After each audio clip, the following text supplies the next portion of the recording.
నమస్కారం. ఈరోజు రాష్ట్రంలో లా అండ్ ఆర్డర్ విషయంకి వస్తే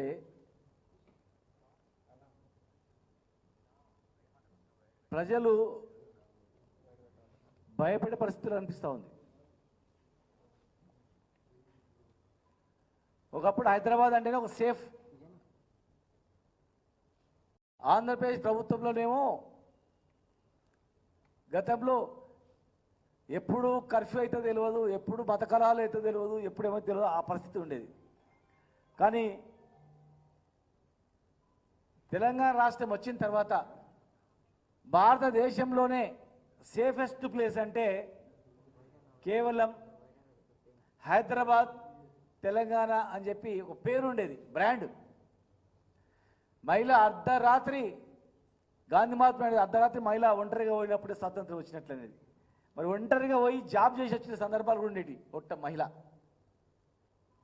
ఒక మహిళ మీద చిన్న చిన్న అఘాయిత్యాలు జరిగితే దేశంలోనే హైదరాబాద్, తెలంగాణలో ఎట్లా జరుగుతుందో ఆ రకంగా చేయాలి, ఆ రకంగా శిక్ష ఉండాలి. మహిళల జోలికి పోవాలంటే ఎవరైనా ఆ ఎగ్జాంపుల్ తీసుకొని ఈ రకంగా పరిపాలించాలనేటట్లు అనేక సంఘటనలు, శంషాబాద్ సంఘటనలు కావచ్చు, అనేక రకాల సంఘటనలు హైదరాబాద్లో జరిగినటువంటి, తెలంగాణ జరిగినటువంటివి చూసి మనం మాదిరిగా చేయాలనేటువంటి ప్రభుత్వాలు అనేటువంటివి ఆ రాష్ట్ర ప్రజలు తెలంగాణ మాదిరిగా చేయాలి ఇట్లా అని చెప్పేది. కానీ ఇప్పుడు ఎక్కడిది? 6 నెలల్లో బయటికి వెళ్ళాలంటేనే భయపడే పరిస్థితి. ఫోన్లలో విజువల్ చూస్తే వణికిపోతున్నారు. వెంటాడి నరకడం, భయం లేకుండా పట్టపగలు. అసలు నిన్న జరిగినటువంటి సంఘటన మహిళ షాద్నగర్ చూస్తే మా జిల్లాలో అతి దారుణం. ఈ 10 సంవత్సరాల్లో ఇటువంటి సంఘటన ఎప్పుడు వినలే. ఈ 10 సంవత్సరాల్లో ఇలాంటివి ఎక్కడ కూడా వినలే. అంటే జనరల్గా యథా రాజా తదా ప్రజ అన్నట్టు ప్రభుత్వం ఎట్లా విధానం ఉంటే డిపార్ట్మెంట్లు కూడా అట్లా పనిచేస్తాయి. ప్రభుత్వ విధానాన్ని అనుగుణంగా కింద వ్యవస్థ అనేది పనిచేస్తుంది, ప్రభుత్వ పాలసీ ప్రకారం పనిచేస్తుంది. నేను అనుకుంటా ఉన్నా మరి ఇప్పుడు ఈ ప్రభుత్వ పాలసీ అందరినీ భయపెట్టేయడము, రైతులు పోయి భూమి, నేను వెంకటరెడ్డి అనే ఒక రైతు పోయి దౌర్జన్యం జరుగుతుందని మొదలుపెట్టుకుంటే వినకపోతే పురుగుల మందు ఆనికి పోయింది ఆయన. ఒక మహిళ దొంగతనం చేస్తే ఒక మహిళను పోలీసులు మొగోళ్ళు కొట్టి బట్టలు తీసి చెడ్డేసి కొట్టి మళ్ళీ ఇంటికాడ పంపించమంటే మగవాళ్ళని చెంపదెబ్బ కొట్టాలంటే కూడా భయపడేది. నిజంగా ఈయన నేరస్తుడో కాదో ఉట్టి అనుమానం మీద కొట్టొద్దు అని భయపడిన సందర్భాలు ఉండేటివి. ఇవాళ ఏది నిర్ధారణ కాకముందు ఒప్పుకోవాలని చెప్పి ఒక మహిళను దళిత మహిళను ఇలా దళిత మహిళను బట్టలు ఊడదీసి కొట్టి ఇంటికి పంపించారు కొడుకు ముందరంటే దేశంలో ఎక్కడైనా ఉందా ఇలాంటి పరిస్థితి వ్యవస్థ? ఎవరు చెప్పుకోవాలి? పోలీసు చెప్పుకుని న్యాయం జరుగుతుంది. పోలీస్ స్టేషన్ పోవాలంటేనే ఇలా భయపడే పరిస్థితి వచ్చిందంటే ముఖ్యమంత్రి గారే దీనికి, హోమ్ మినిస్టర్ గారు కూడా మరి లా అండ్ ఆర్డర్ పైన ముఖ్యంగా ఎవరైనా పెట్టుబడి పెట్టాలని తెలంగాణకు రావాలంటే ఎవరైనా శాంతి భద్రతలు చూస్తారు, క్రైమ్ రేట్ చూస్తారు, ఎంత ఉంది అనేది, మహిళల పట్ల ఎట్లుందని చూస్తారు, దొంగతనాలు చూస్తారు, దోపిడీలు చూస్తారు, దౌర్జన్యాలు చూస్తారు, క్రైమ్ రేట్ ప్రకారం పెట్టుబడి పెట్టడానికి వస్తారు. ఇలా ఎన్ని కేసులు? దాదాపు 2,13,000 కేసులు నమోదైనాయట.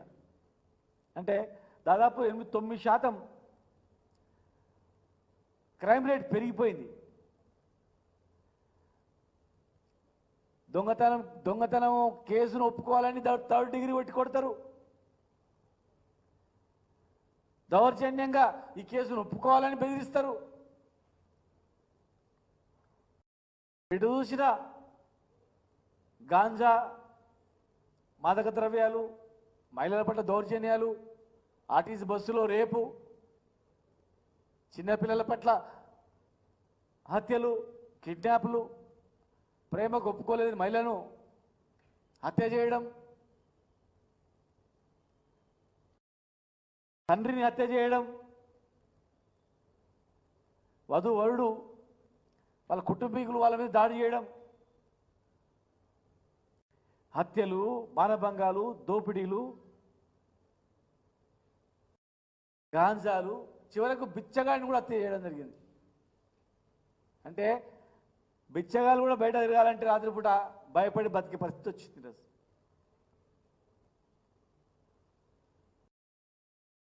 మేము ముఖ్యమంత్రి గారిని అడుగుతా ఉన్నాం, ఇప్పటికైనా మరి లా అండ్ ఆర్డర్ పైన సమీక్ష చేయాలి, ఒక డైరెక్షన్ ఇవ్వాలా. తప్పు చేసిన వాళ్ళను శిక్షించండి, కానీ తప్పు చేయకున్నా తప్పు చేసిండొచ్చో ఏమో అని చెప్పి శిక్షించడం చట్టంలో ఎక్కడ ఉంది?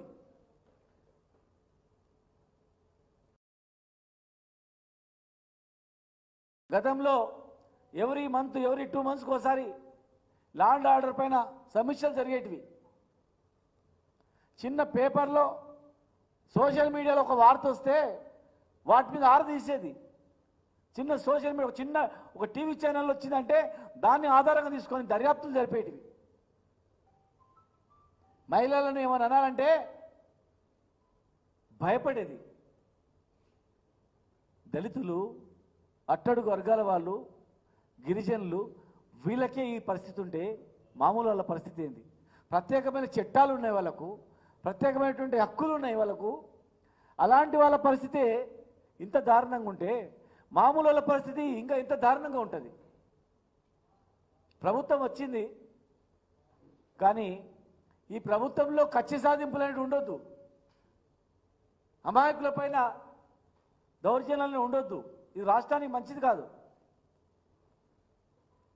కొన్ని దేశాల్లో ఎవడు పెట్టుబడి పెట్టడానికి కూడా, ఎందుకంటే చాలా క్రైమ్ రేట్ ఎక్కువ ఉంది, చాలా క్రైమ్ ఎక్కువ ఉంది, అక్కడ పోవద్దు, పెట్టుబడులు పెట్టొద్దు, భయపడతారు.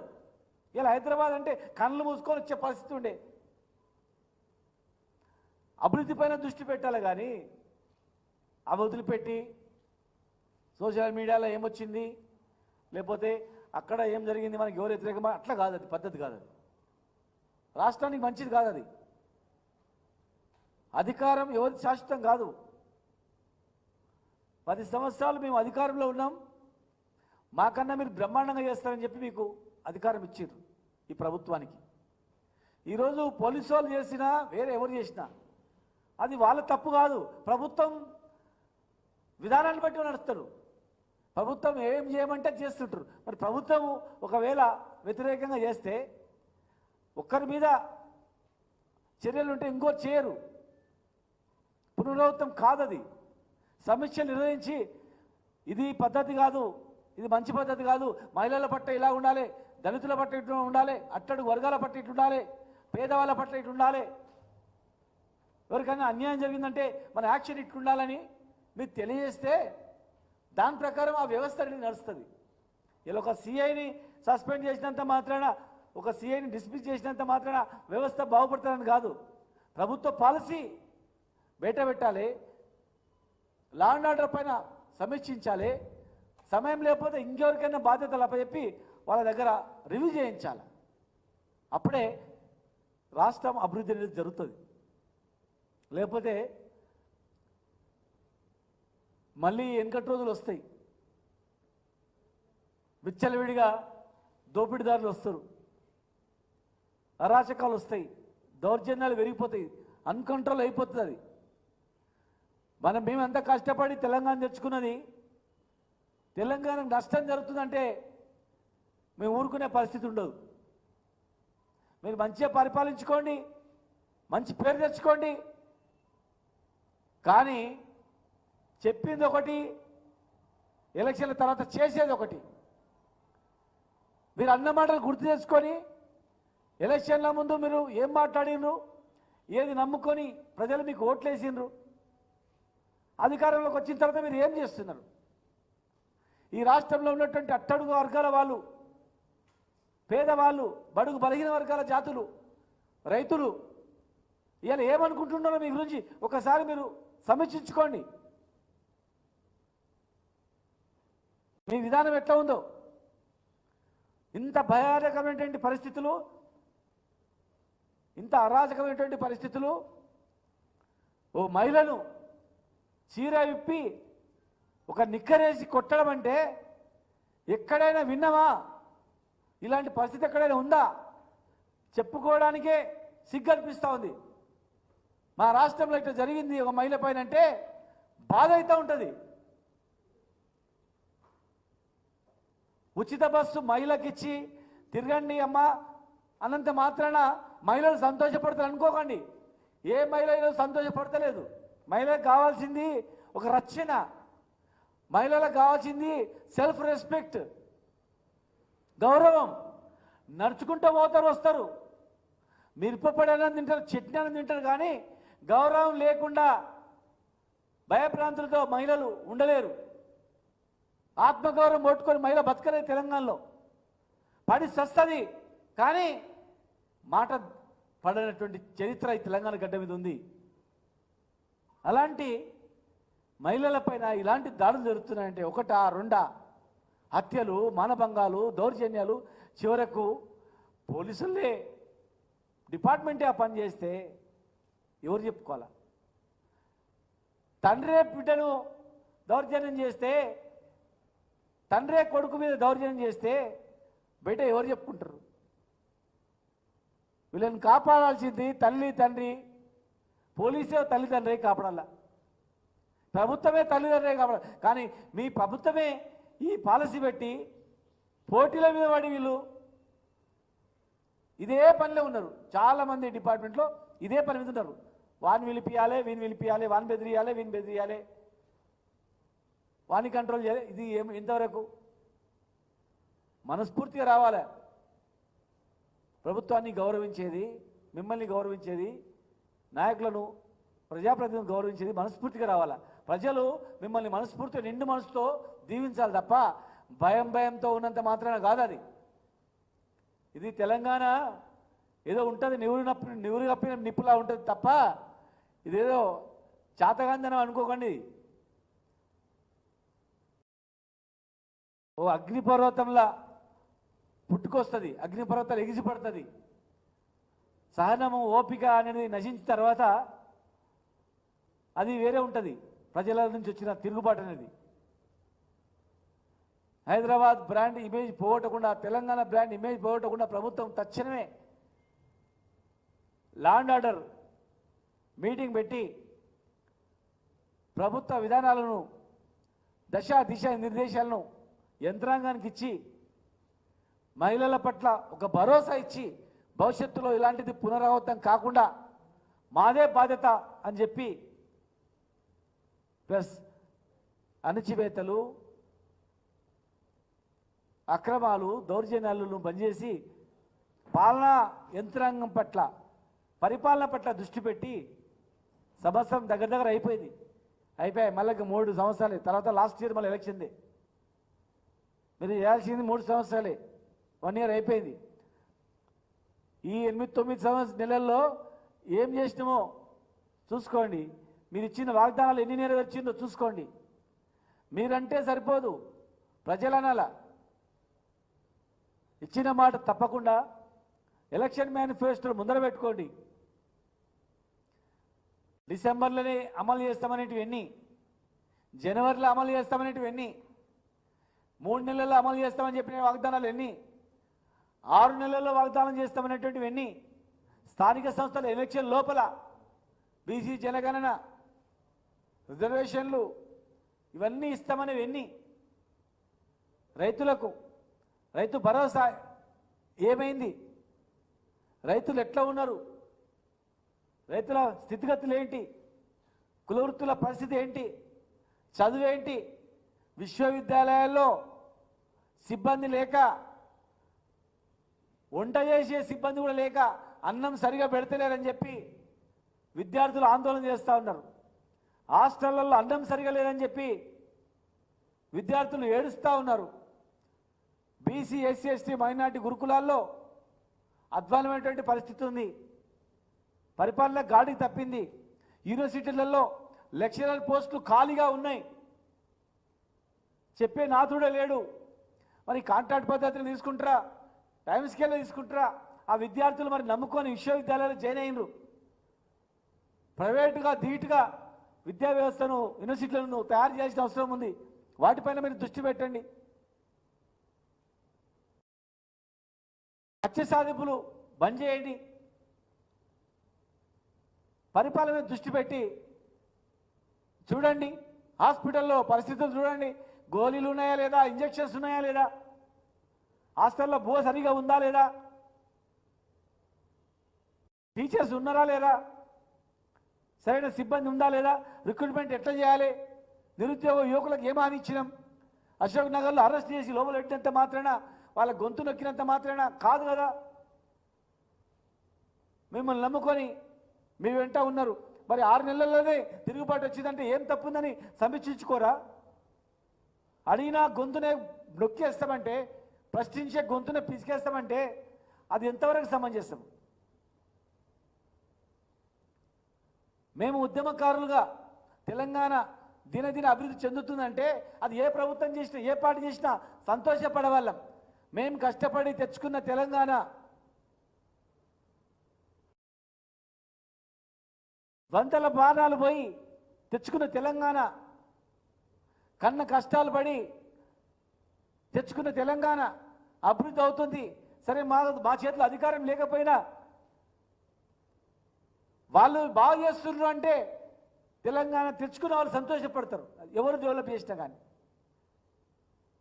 తెలంగాణ ఎస్ అన్నోళ్ళు కానీ, తెలంగాణ నో అన్నోళ్ళు కానీ ఇలా ఉన్నారు, పని చేస్తున్నా అంటే సరే ఇప్పుడు మంచి పని చేస్తున్నా అనుకునే వాళ్ళం మేము. కానీ 10 ఏళ్ళు ఒక స్థాయిలో వెళ్ళి మళ్ళీ ఇప్పుడు తెలంగాణ భయప్రాంతులు గురేటట్టు చేయడం అనేది దౌర్జన్యాలు, గ్రామీణ ప్రాంతాల దౌర్జన్యాలు, భయప్రాంతులు గురి చేయడాలు, పేద వర్గాల పట్ల చిన్న చూపు చూడడం, అట్టడుగు వర్గాల పట్ల చిన్న చూపు చూడడం, ఇది మీ పాలసీయా అని మేము అడుగుతా ఉన్నాం. ఇది పేదల ప్రభుత్వమా లేకపోతే పెత్తందారుల ప్రభుత్వమా అని మేము అడుగుతా ఉన్నాం. పేదలకు న్యాయం జరగదా? ఇలాంటివి ఇంకెన్ని సంవత్సరాలు భరించాలా వీళ్ళు? దయచేసి సమీక్షించుకోండి. పునరావృతం కాకుండా చేయాలి. ఈ అట్టడుగు వర్గాల జాతులకు ఒక భరోసా ఇవ్వాలి. ఈరోజు దళిత మహిళపై జరిగినటువంటి ఇలాంటివి మళ్ళా భవిష్యత్తులో జరగదని చెప్పి వాగ్దానం కూడా ప్రజలకు ఒక భరోసా కూడా ఇవ్వాలి. డీజీపీ గారు కూడా ఇమ్మీడియట్గా రాష్ట్రంలో ఉన్నటువంటి శాంతి భద్రతల పట్ల సమీక్ష చేసి ఎన్ని కేసులు బుక్ అవుతున్నాయి, అసలు పోలీస్ డిపార్ట్మెంట్లో ఎస్హెచ్ఓ ఏం చేయాలా, వాళ్ళు చేస్తున్న పని ఏంటి ఈరోజు ఒకసారి మీరు సమీక్షించి అడగండి.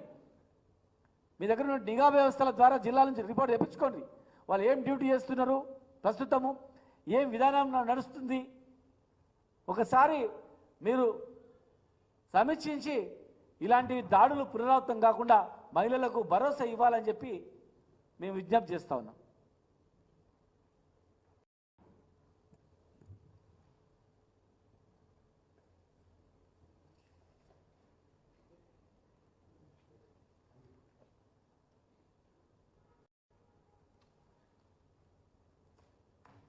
ఓకేనా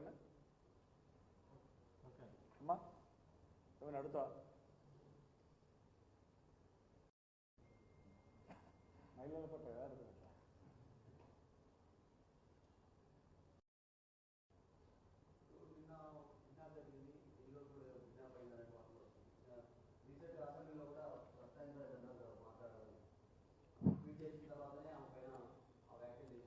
ఇప్పుడు ఒక అసెంబ్లీలో ప్రజాస్వామ్యాన్ని కాపాడే ప్రజాప్రతినిధులు చట్టాలను తయారు చేసి ప్రజల యొక్క భరోసా, ప్రజలకు అన్ని రకాలుగా రక్షణ కల్పించి చట్టాలు తీసుకొచ్చేటువంటి ప్రజాప్రతినిధులే నీ తోలు తీస్తాం, నీ ఎముకలు తీస్తాం, నీ బొక్కలు తీస్తామంటే ఇక మామూలు వాళ్ళ పరిస్థితి ఏమిటో చెప్పండి. నిన్న దోపిడీ జరిగిందని మీరు చెప్తున్నారు, ఇవాళ కిడ్నాప్ అయిందని చెప్తున్నారు, మొన్న అయిందని చెప్తున్నారు. ఒక్కసారి ఒక చిన్న కేసు అయితే ఇమ్మీడియట్గా సమీక్ష జరిగి మళ్ళీ కావద్దని డైరెక్షన్ ఇస్తే, తప్పు చేసిన వాళ్ళపైన కఠిన శిక్షరిస్తే, అప్పుడు ఆ తప్పు చేయించే వాళ్ళు ఎవరైనా ఏ ప్రజాప్రతినిధి అయినా సరే, లేదు ఎవరు డబ్బులతో చేయించినా, పలుకుబడితో చేయించినా, లేదు ఇంకా ఏ దాంతో చేయించినా, ఒక సంఘటన జరిగినప్పుడు ఆ సంఘటన మళ్ళీ రిపీట్ కాకుండా చట్టపరమైనటువంటి చర్యలు ఎప్పుడైతే ఉంటాయో అప్పుడు మళ్ళీ జరగవు. గతంలో ఒక మహిళ పైన సామూహికంగా అత్యాచారం చేసింది గతంలో మా ప్రభుత్వ హయాంలో.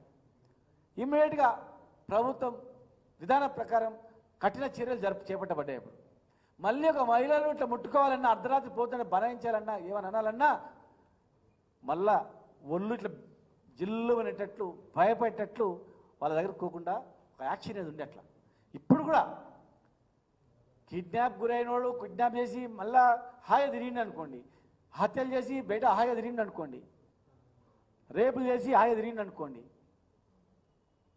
నిందితుడే కార్లు పట్టుకో అనుమానంతోనే కార్లు తీసుకొచ్చి ఆయన ముందరనే చితుకబాది మళ్ళీ ఆయన కార్లనే ఇంటికి పంపించిందంటే ఎక్కడ పోతుంది ఈ పరిపాలన? ఎక్కడ ఏమవుతుంది?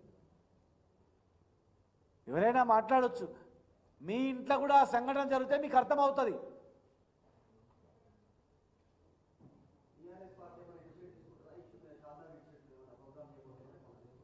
ఖచ్చితంగా ఈరోజు మాకు సంబంధించినటువంటి మా నాయకులు కూడా వెళ్ళారు, అక్కడికి వెళ్ళిండ్రు, చూస్తారు, సమీక్షిస్తారు. ఇట్లాంటివన్నీ చూసి గ్యారంటీగా ఒక ప్రతిపక్ష పాత్ర పోషించాలి కదా. ప్రతిపక్ష పాత్ర పోషిస్తేనే వాళ్ళకు కూడా అడిగే వాళ్ళు ఉంటేనే, అరే అడుగుతుంటారు, ప్రశ్నించే వాళ్ళు ఉంటేనే ఒక భయంతో అలర్ట్తో ముందుకు పోతారు. మీరు అనేది అనండి, మేము చేస్తామంటే ఇక ప్రజల తిరుగుబాటు ఉంటుంది, ప్రజల నుంచి తిరుగుబాటు వస్తుంది. ప్రతిపక్షం పాత్ర పోషిస్తున్నప్పుడు దాన్ని స్వీకరించాలా, రెక్టిఫై చేసుకోవడానికి అవకాశం అది. ప్రభుత్వంలో ఒప్పులు తప్పులు రెక్టిఫై చేసుకోవడానికి ప్రతిపక్ష పాత్ర ఇంటే సక్రమంగా అవుతుంది. అది పక్కగా పెట్టి ముందుకు పోతే ప్రజల నుంచి తిరుగుబాటు వస్తుంది. ఖచ్చితంగా మేము మా పార్టీ మా విధానం అయితే మహిళల పట్ల చాలా స్ట్రిక్ట్గా మా కేసీఆర్ గారు మొదటి నుంచి కూడా మేము మా ప్రభుత్వంలో మేము మహిళలను ఎవరు అవమానపరిచినా ఎవరు ఇబ్బంది పెట్టినా ఊరుకునే ప్రసక్తే ఉండదు. 100% దానిపైన చూస్తాం, మాట్లాడి ఒక కార్యాచరణ మాత్రం ఉంటుంది మాకు. మరి ముందే పేద జిల్లా వేమునార్ జిల్లా, హైదరాబాద్ పక్కన ఉన్నటువంటి కూతవేటి దూరం ఉన్నటువంటి అక్కడనే జరిగిందంటే సైబరాబాద్ పరిధిలో, ఇక మారుమూల ప్రాంతాల్లో గిరిజన తాండాలో ఏ పరిస్థితి ఉంటుంది? అడిగే నాతులే ఉండదు. కనుక ఇది మంచి పద్ధతి కాదు, పూర్తిగా వ్యతిరేకిస్తున్నాం. ఈరోజు పోయి వచ్చిన తర్వాత దానిపైన మేము సమీక్ష చేసుకుంటాం, ఒక కార్యాచరణ కూడా ఇస్తాం.